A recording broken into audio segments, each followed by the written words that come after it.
All right, well, I'm sure you know, I'm Ben Clark. I'm the academic advisor for the School of Nursing, and this is the information session for people who are going to be applying for upper division for next fall semester, and that means that you turn your application before February 1st. So, and that's basically what this first slide says here. You apply a semester ahead of when you're going to be starting clinicals.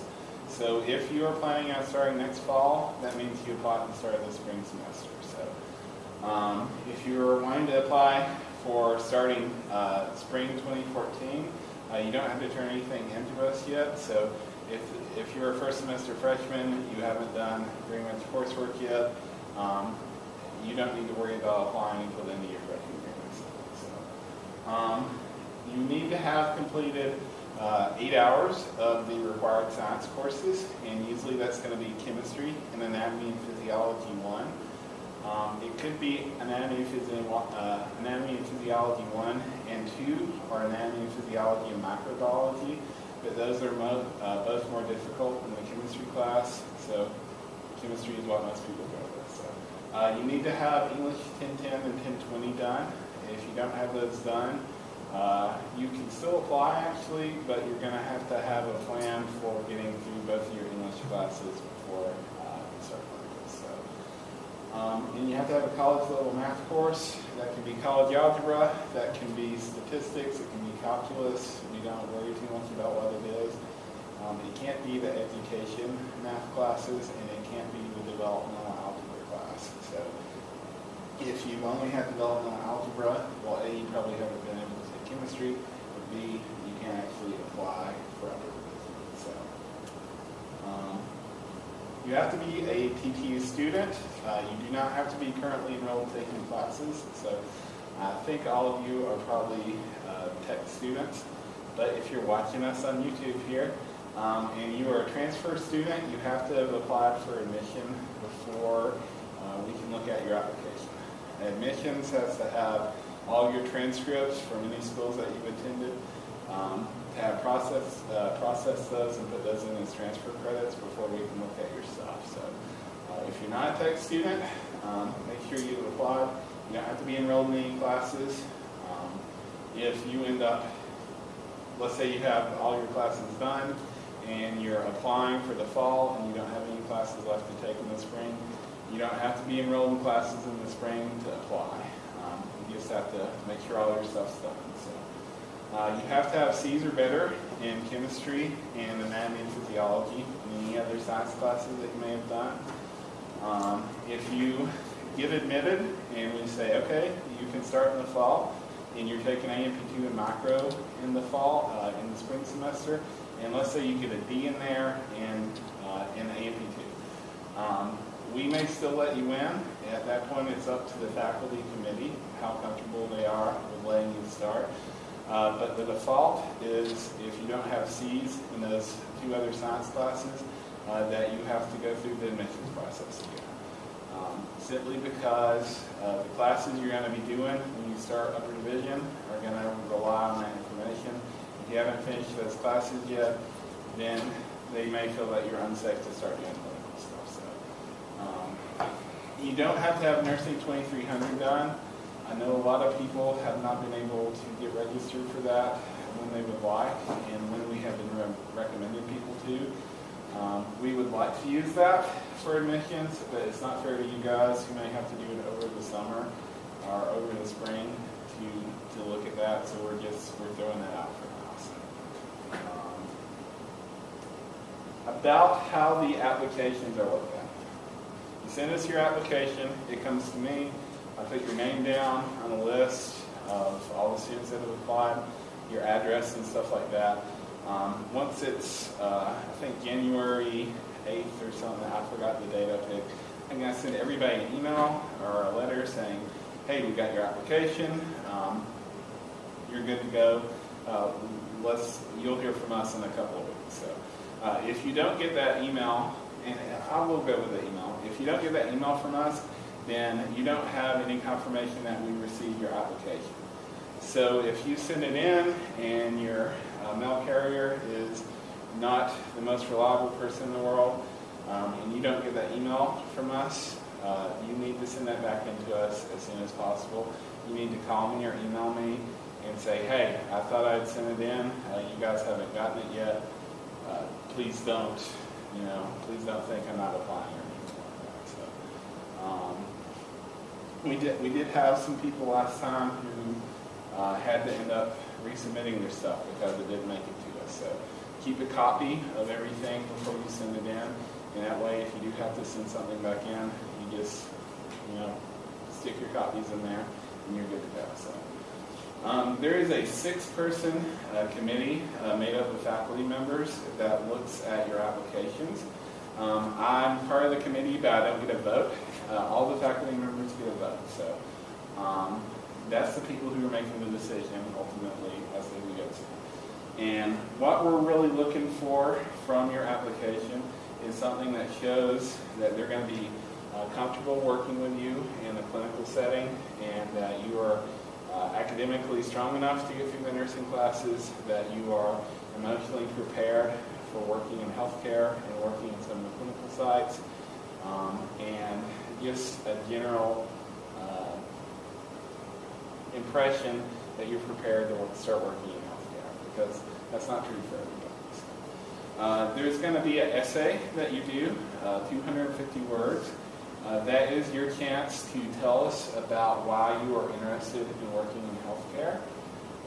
Avoid saying things like, I have always wanted to be a nurse, or I like helping people, or things of that nature, because that's not really telling us any information. That's just wasting some of the space that you can use to tell us more specifically things about you. So instead, focus on some specific things about why you're working in nursing.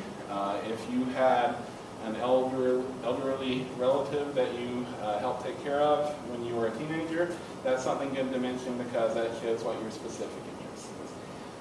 If you have been in HOSA and you've done co-op stuff at your high school for healthcare, and then that's all stuff that's really good to mention, because it shows that not only have you been thinking about it and wanting to do it, but you've taken steps towards it. If you have some special experiences that you think we should know about, mention that there. On the flip side, if you have had any academic problems in the past, if you came in your first semester, you got straight B's, and you took 2 years off and you come back to school and you're doing better since then, talk about what you learned from that experience and how you've grown as a student. That is not something that is unusual for people. A lot of people really need a little time before they're ready to start college.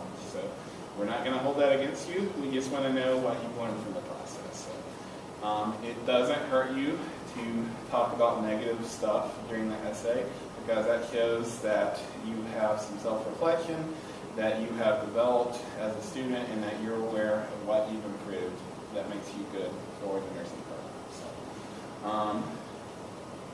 So focus on those things for the essay, and I'll come back to that in a second, because there's a couple more things to tell you about that. What we look at, we look heavily at your overall GPA.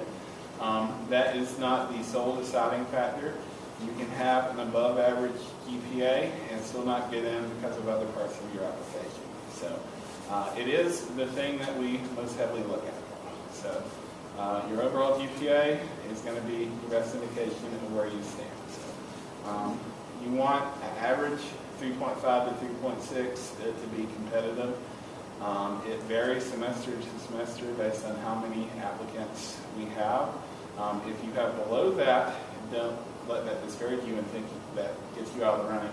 That's just where the average is for people who got in last time. So, we look at your performance in your science courses.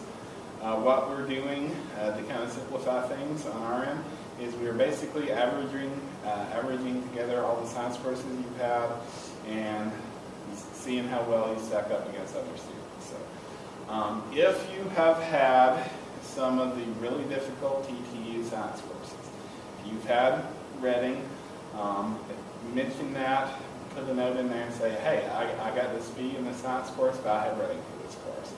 I really respect that. I don't think there should be too many people who have had the other professors for biology, because Ray has been doing it for several semesters now. But go ahead and mention it on your application. You can stick a note in there for me, and I'll make a note when I'm reviewing stuff that you got this grade in a really difficult professor's class. So, next thing we look at, performance in some gen ed stuff, mainly your English and your math courses. So that's not really that heavily weighted or anything like that. But it is something where if we see that you've made straight A's and everything, and you made C's and B's in your English courses, you're going to worry about your writing ability. So you really need to make sure that that essay is well written and conveys something that shows that you know how to write. So, but none of these gen ed courses are going to make it or break it for anybody. It's just going to be a little more information for us. Experience in a healthcare setting. Most people do not have any kind of experience. That is really kind of out there to encourage people to do some volunteer work or some job shadowing. Sadly, most people are not taking advantage of that before they apply. It's really good to do that. If you have opportunity over Christmas break to still do some job shadowing, pursue it before you apply, and that way we know that you've got some experience working in a clinical setting, that you are comfortable being around people who are sick, who are not having the best day of their life, who may be a little difficult to work with. And if you go through that experience and you think, yes, I can still work in healthcare, then you're in the right place. So, but most people are not bringing anything like that in. Fewer than half of the people who applied last time had any kind of healthcare experience. It's generally not going to balance out having weak performance in your science courses or anything like that. But if you do have some really extensive experience, if you've been a CNA or an LPN or anything like that, that can carry some weight with the committee, because it shows that you've been working in healthcare, that you have the clinical skills and that you have the people skills, and that if you've been working as a CNA and you've got a slightly lower GPA, we know that you're a slightly different student than somebody who's got a really good GPA but has no job experience and no volunteer work or anything like that. And then we look for information from your essay, academic traits, emotional maturity, life experiences, stuff like that. Essay is not a place to really fix your overall application, but it is a way that you can make yourself look poorly pretty quickly, frankly, because if you write some bizarre essay about yourself, if you send us something with a lot of grammatical errors and it's poorly formatted and you didn't follow the directions, that shows that you are not very serious about getting into nursing. So, but just don't put anything too weird on there in your other things. These are all things that I have heard in the 6 months I've been here, that we don't accept transfer students, that we give preference to the people who get their applications in first, and that we only accept women, and that we only accept men, and that we only accept old people or young people, or people who are from Kublai or not from Kublai, or adopt your sons or nurses' daughters. I mean, literally all of these things are things I've heard. So if you have more transfer credit than you have tech credit, that's about 25% of people who applied last time. And of the people who got in, 24% had more transfer credit than TTU credit. So pretty much no difference as far as your transfer credits are concerned. So don't worry about that. If you send in your application really early, that's great, because it gives me more time to send you an email and stuff like that. But I'm not going to go through and evaluate stuff until that February 1st deadline closes. Lots of people think, oh, well, turns out I can get another letter of reference. I'm going to send that in. And it's really not effective on my end if I start putting together these packets for the committee and people send more stuff in. So basically, I'm going to put your name on the list, and then February 1st, I'm actually going to start looking at stuff. So it does not have to be in early. You do not have to rush yourself or anything like that. As far as the demographic stuff goes, I'm the only one that actually sees any of the demographic stuff on the application. So basically what the committee gets from me is your transcript and your essay and a little spreadsheet I fill out with your chemistry grades and your other grades and stuff like that. And that's it. So they're not going to know where you're from or who you are or how old you are or anything like that. So, and the other thing, a lot of people say we only take people with 4.0s and stuff like that. That's not true. You do have to have a good GPA, but of the entire last year's worth of students I've looked at, we have 3 students who applied who had a 4.0. So not a whole lot of people from the program have perfect grades, so don't know that way. I mentioned this earlier. Please proofread your application. We had somebody over the summer that misspelled their name on their essay, and that is a warning sign. So find the meanest person that you know, somebody who reads a lot, and give them a red pen and say, mark out anything that is wrong in this, anything that sounds strange or is poorly phrased or is spelled wrong. That's one of the first things I did when I started was look at essays, and I was amazed at some of the people who had not capitalized things and who had misspelled stuff and just had not paid attention to what they were doing. So if you have work experience or volunteer experience or anything like that, include documentation for that. The committee has asked for letters of reference if you can get them. If you want to be guaranteed that you get some recognition for the stuff that you've done, please include some letters of reference for that. If you cannot get that, we at least need contact information. But if you are able to give us contact information, then you should be able to contact them and get a letter of reference. I know that it is not always easy to get a letter of reference. If there's someone that you really want one from and you can't get them to write you something, just try to get somebody else to do it. I know from experience that if you try to pester someone and write a letter of reference, get them to write a letter for you, there's no guarantee they're going to do it. So just try to get someone else to do it for you. So, if you have any CNA or LPN or EMT or any kind of other certification, give us a copy of that, because I'm not going to go into the State Board of Nursing website and look up your license number. That's going to take forever if I do that. So just give me a copy, and then you know that it's accounted for in the committee lists. Okay. After you send in your application, we're going to try to get back to everybody simultaneously first 2 weeks of March. What I have to do, the reason it takes so long to turn that around, I have to break down stuff for the committee. I have to distribute all their essays to you guys. They have to read your essays. They have to look at your transcripts.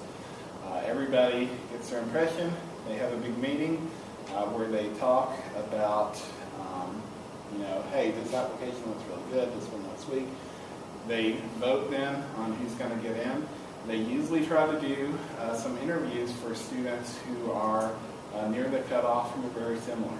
So if you get an interview, don't freak out. That means that you're being considered. And usually we have almost as many slots as we do for people we interview. We don't want people freaking out and getting really nervous and doing really poorly. But the interview process can take a little while because people have to coordinate their schedules and stuff like that. So give us about a month, 6 weeks to look through everything. We're going to send you a letter. We're not going to do it by email. We're going to send you a letter.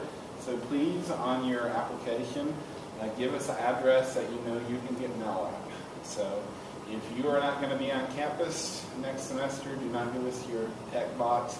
Give us your parents' address. Give us your apartment, something like that. So if you do not hear from us and you see on Facebook people posting, I got in, I didn't get in, get in touch with me, and then I'll tell you what's going on.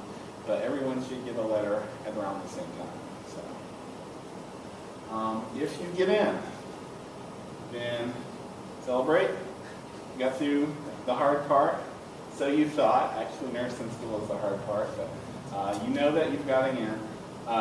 But don't start slacking off on AMP2 and micro, because if you do, you can lose your spot. So you're not quite done with that yet. So if you do not get in, first thing you need to do is get in touch with me or the director, and we are going to talk about where your application was weak. So some people have really strong applications that the committee is just worried because they've gotten straight C's in their science classes, and they repeat a science class and still got a C in there, something like that. So you can get in touch with us and say, okay, here's how you can kind of fix this for next time. If you send in your application and you've got a 2.5 and your highest grade you make the whole time in college is a B, I'm going to be blunt and say it's going to take you 6 semesters to repeat all this stuff. You're probably not going to be able to get your nursing program at that point. So just come in. Well, I'm going to be honest with you. I do ask that you not get mad at me for being honest with you, because then you're not going to have as good a picture of where your application is. So if you start getting mad, I'm not going to be able to be as honest, because you don't want to. I'm not going to be mean or anything like that, but it's a lot easier to give people some feedback when they're ready to hear it. So please email me to set up an appointment for that. Over the summer, I had, not really gotten into the role yet. I was still figuring out some stuff. And then everybody got their letters at the same time, and I got about 30 phone calls in one afternoon. And it was a complete chaotic mess. Send me an email. We'll set up a time. Call me that way. So, the other thing that you need to be thinking about, if you're kind of uncomfortable with your application, is applying to some of the associates programs that are out there. And I'll talk about that in a minute. A lot of people can improve their application by repeating a class or two. And then there's some other things. Come in and talk about it, and we'll see if we can get you some experience or something like that. So, with the associates program, there are a lot of the community colleges out there that offer 2-year RN degrees. It's an associate's degree. It does have the drawbacks of you're not going to make as much money. You're not going to have as good an option for where you're working. You're not going to be able to fill the same role as somebody with a bachelor's degree. But it does have the benefits of getting you into nursing earlier, getting you a degree earlier, and making you eligible for our RN Bridge program. So what that program is, there are 2 separate options for that. Let's say that you're going to Rome State for your associates in nursing. The good news is that if you're eligible to apply, you've got pretty much your first year of their program done. So you're looking at doing around a year's worth of clinical stuff and having your associate's degree. So, but let's say you're going to Rome State for your associate's degree in nursing. You could then participate in what's called our concurrent enrollment program. What that means is you do your fall and your summer classes, your fall and your spring classes there. During the summer, you either come here and do nursing classes on campus during the summer, or you do stuff online with us during the summer. And that usually takes 2 summers to complete our bridge program. But what that means for you guys is you can start and you doing your associates program. You do your nursing classes that you don't do as part of your associates program with us. So you have finished your associates, let's say spring 2014, and then by the end of summer 2014, you've got your bachelor's degree from us. So it's a really good program. It's less competitive because we don't have a lot of people applying for it right now. We have open slots just sitting there right now with no students to fill them. So if you can get to an associate's program and finish your degree, you're pretty much guaranteed that you're going to get into the bridge program unless you have a really just kind of worrisome transcripts. So we have another program that is not concurrent.